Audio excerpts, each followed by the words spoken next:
আমি আজকে আপনাদেরকে একটি সিলিং ফ্যানের বিভিন্ন অংশের সাথে পরিচিত করে দেব, সঙ্গে সঙ্গে এই সিলিং ফ্যানটি কীভাবে ইনস্টল করতে হয় সেটা আপনাদেরকে দেখাবো। তাই এখন দেখতে পাচ্ছেন এখানে একটি সিলিং ফ্যান রয়েছে। আমরা প্রথমে সিলিং ফ্যানের যে নেম প্লেটটি রয়েছে, নেম প্লেটটি লক্ষ্য করি ভালো করে। এখানে নেম প্লেটে কিছু তথ্য দেওয়া আছে। যে প্রথমে সিলিং ফ্যানের সাইজ দেওয়া আছে, এখানে 1400 মিলিমিটার সাইজ দেওয়া আছে। এটা সিলিং ফ্যানগুলো মিলিমিটারের সাইজ বলে, কিন্তু আমরা বিভিন্ন ইঞ্চিতে সাইজ বলে দেখি। তো 1400 মিলিমিটার, এখানে 56 ইঞ্চি, দেখেন পরবর্তীতে লেখা আছে 56 ইঞ্চি। ইঞ্চির উপরে যে দুটো দাগ দিতে এই থাকলে একটা ইঞ্চি, তারপরে 220 ভোল্ট এটা, এবং 90 ওয়াট কাজ করবে। আরপিএম রেভলিউশন পার মিনিট 320, অর্থাৎ প্রতি মিনিটে 320 পাক করে এটা ঘুরবে। এরপরে এর frequency 50 hertz, 50 cycle per second, এবং পাওয়ার ফ্যাক্টর এটা 0.90। এটা যখন কোম্পানি তৈরি করছে, তারপরে কোম্পানি টেস্ট করার পরে এই তথ্যগুলো পেয়েছে। কোম্পানি সেই তথ্যটি এখানে তার সিলের মাধ্যমে এটা জানিয়ে রাখছে। এখন এই ফ্যানটি আমরা 1400 স্কোয়ার ফিট জন্য ব্যবহার করতে পারি। এখান থেকে কী পরিমাণ বাতাস প্রবাহিত হবে সেটাও এখানে আছে। তো যাই হোক, এখানে দেখেন আমরা এটা যেটা ঘুরছে, এখন আমি যেটা ঘোরাচ্ছি এটা আসলে স্টেটর, এটা স্থির থাকবে। কারণ এখন যখন আমরা এটা নাট বোল্ট দিয়ে আটকাই দেবো, তখন এটা স্থির থাকবে, তখন ঘুরবে এই অংশটি, এদিকে ঘুরবে। যে অংশটি ঘুরবে এটা হলো রোটর। আসলে যে মোটরগুলো পাওয়া যায় তার মধ্যে এটা একটু ব্যতিক্রম, যে রোটরটি বাইরে থাকে আর অন্য ক্ষেত্রে রোটর ভিতরে থাকে। এখানে স্টেটরটি ভিতরে আছে এবং রোটরটি বাইরে রয়েছে। এখানে একটি ক্যাপাসিটর ব্যবহার করা হয়েছে, দেখতে পাচ্ছেন এখানে 2.5 মাইক্রোফ্যারাড ক্যাপাসিটরটি। অনেক ক্ষেত্রে এখানে 3.5 ব্যবহার করা হয়। অবশ্য নতুন ফ্যানগুলোতে ম্যাক্সিমামই 2.5 থাকে। অনেক সময় ফ্যানের গতিবিধি কমে গেলে সেই ক্ষেত্রে আমরা স্পিডটা ঠিক রাখার জন্য 3.5 মাইক্রোফ্যারাড ক্যাপাসিটর ব্যবহার করি। এখানে তো কানেকশন অলরেডি সব করাই আছে। এখন এগুলো জাস্ট আমরা দুটি তারে, একটি তারে ফেজ এবং একটি তারে নিউট্রাল দিয়ে দিব। যেখানে এখানে লালটাতে ফেজ দিব, এটা নিউট্রাল দিব। যদি এটা ঘুরেও যায় সেক্ষেত্রে ফ্যানের মুভমেন্ট বা অন্য কোনো সমস্যা হবে না। এখন আমরা অন্য অংশের সাথে দেখি পরিচিত হয়। তো এই অংশটাকে, যেখানে এটা ক্যাপাসিটর ক্লাম্প বলতে পারি, এটা ক্যাপাসিটর ক্লাম্প। অনেক ক্ষেত্রে হাউস সিস্টেম করা থাকে, সেখানে বিভিন্ন ফ্যানের বিভিন্ন রকম থাকে। তো এই যে রডটি, এই রডটি হলো সাসপেনশন রড। এই সাসপেনশন রডটি আমরা এই ক্লাম্পের সাথে ব্যবহার করব। এখানে আমরা এটা নাট লাগানোর ব্যবস্থা আছে, এবং এরও এখানে নাট লাগানোর ব্যবস্থা আছে। আমরা এটা লাগিয়ে নাট লাগিয়ে এটা ব্যবহার করব। এরপরে দেখেন এখানে ক্যানোপি রয়েছে। এই ক্যানোপিটা এই হাউসটাকে, মানে ক্যাপাসিটরটাকে ঢেকে রাখার জন্য, যেন দেখতে বাদে না দেখা যায়, সঙ্গে ময়লা না পড়ে, সে কারণে ব্যবহার করা হয়। এবং আমরা যখন উপরে সিলিংয়ের সাথে লাগাবো, সিলিংয়ের সাথেও লাগানোর জন্য আমার এখানে শেকল ব্যবহার করা হয়েছে। তো এই শেকলের সাহায্যে আমরা এখানে একটা নাট ব্যবহার করব, এবং একটি নাট ব্যবহার করার মধ্যে এটা আমরা সিলিংয়ের সাথে ঝুলিয়ে দিব।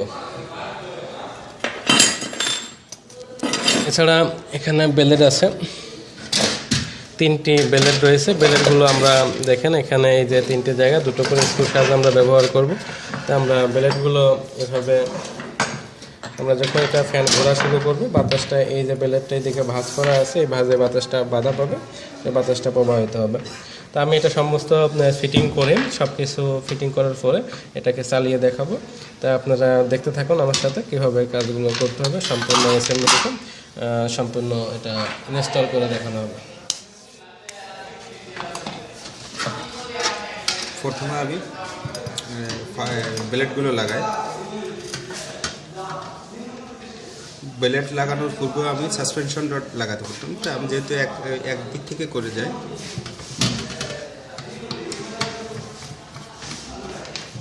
আমার বেলেটগুলো খুব টাইটভাবে বোল্টগুলো আটকাতে হবে, যাতে আমাদের এটা লুজ না থাকে, সেদিকেও লক্ষ্য রাখতে হবে।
আমি সাসপেনশন রডটা নিব।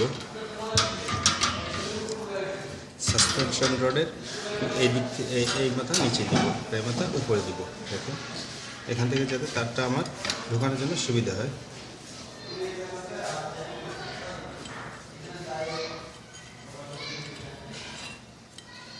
তারও পূর্বে আমি এই যে আমি দুটো সাপ্লাইয়ের জন্য যে দুটো তার নিয়েছিলাম, এই দুটো আমি এর ভিতর থেকে দিব।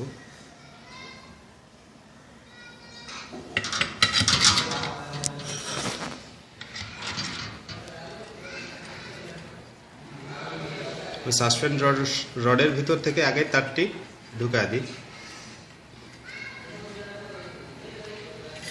দুটো মাথা আমি এক করে নিব, যেহেতু আমার প্রথমবার যেহেতু হয়নি সেহেতু আমি দ্বিতীয়বার দেখেন আমি দুটো এক করে নিয়ে আমি এইটার ভিতর থেকে সাসপেন্ড রডের ভিতর থেকে আমি একটি বের করে দিলাম। বের করে আমি এখানে লাগাবো। এখানেও আমি একটা শিকল দিয়ে দিব।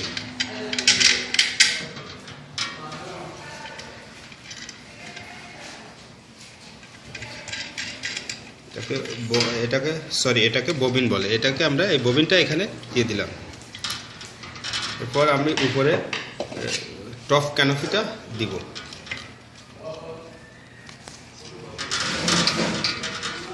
উপরেরটা দেওয়ার আগে আমি আগে নিচেরটা দিব।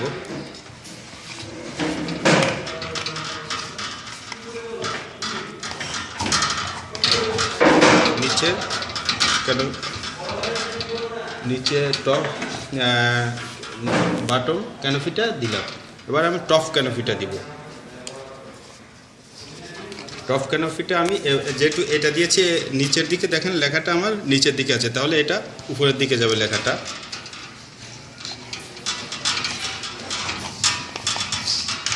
এরপর আমি শিকল, এটাকে বলা হয় শিকল, আমি এই শিকলটা লাগাবো এখানে এটা ববিনের সাহায্যে।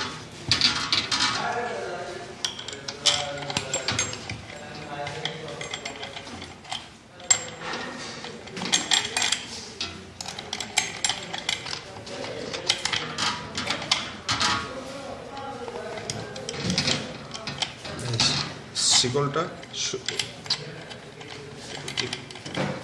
এই যে ববিনটা আমি ফ্লাশ দিয়ে টাইট দিব, যাতে আমার এটা খোলার সম্ভাবনা না থাকে। যখন আমি সিলিংয়ের সাথে ঝুলাবো তখন এটা ঘুরতে ঘুরতে না পড়ে।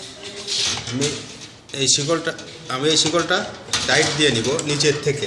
নিচে যখন থাকবে তখন এটাকে আমি টাইট দিয়ে নিব, এমনভাবে টাইট দিব যে আমার ফ্যাস না কেটে যায়, আবার লুজ না থাকে, যে পড়ে না যায়। সেদিকেও আমরা যখন সিলিংয়ের সাথে টানাবো তখন যাতে পড়ে না যায় সেদিকেও লক্ষ্য রাখবো। আর এখানে দেখেন এখানে একটা রবার আছে, রবারটা আমরা আবার রবার আর একটা শিকল দিয়ে আমরা উপরে যেয়ে টানাবো।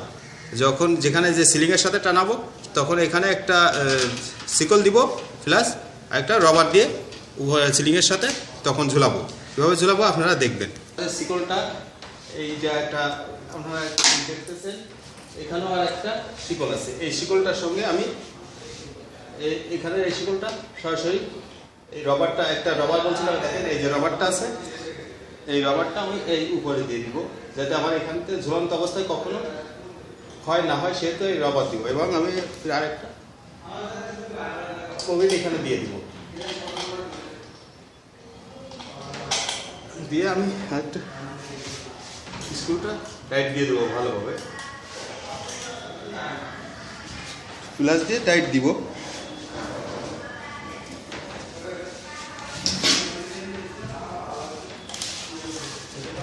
প্লাস দিয়ে আমি এমনভাবে টাইট দিব যে আমার কেটে ফ্যাসটা কেটে না যায়, আবার লুজ না থাকে। তারপর আমি টপ ক্যানোপিটা উপরে উঠা দেবো। উপরে উঠা দিয়ে আমি জয়েন্টটা দিব। উপরে উঠানোর আগে আমি জয়েন্টটা দিয়ে নিই।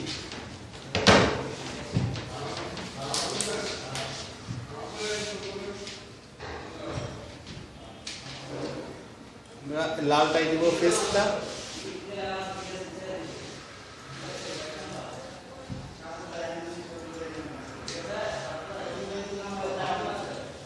আর সবুজটাই দিব দুই তলটা দিয়ে আমরা এখানে সুন্দরভাবে টেপিং করব।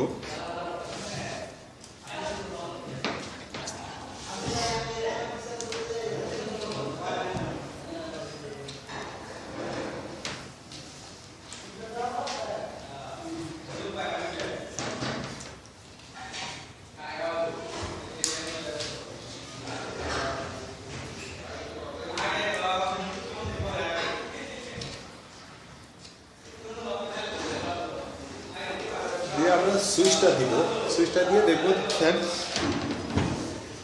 একটু উপরে উঠা দিব, উঠা দিয়ে আমরা ফ্যানটা ঘুরে দেখাবো। দেখেন ফ্যানটা ঘোরা শুরু করছে।